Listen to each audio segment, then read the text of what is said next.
తుఫాన్ వచ్చే ముందు గాలి వస్తుంది, పిడుగు పడే ముందు ఉరుమొస్తుంది. ప్రతి కష్టానికి ముందు దేవుడు ఏదో ఒక సిగ్నల్ ఇస్తాడు. నీలాంటి అమ్మాయిలు ఒక జీవితంలోకి వచ్చినప్పుడు అసలు సిగ్నల్ ఎందుకు ఇవ్వడే? హ్యాపీగా ఉండేవాడిని. 8కి లేస్తా, స్కూల్కి పోతా, ఫ్రెండ్స్తో తిరుగుతా, ఇంటికి వస్తా, పంట బానే ఉన్నాయి కదరా.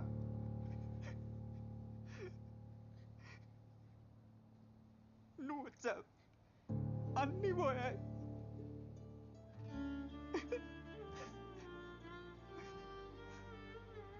మళ్ళీ వెనక్కి వెళ్ళాలనుంది నాకు.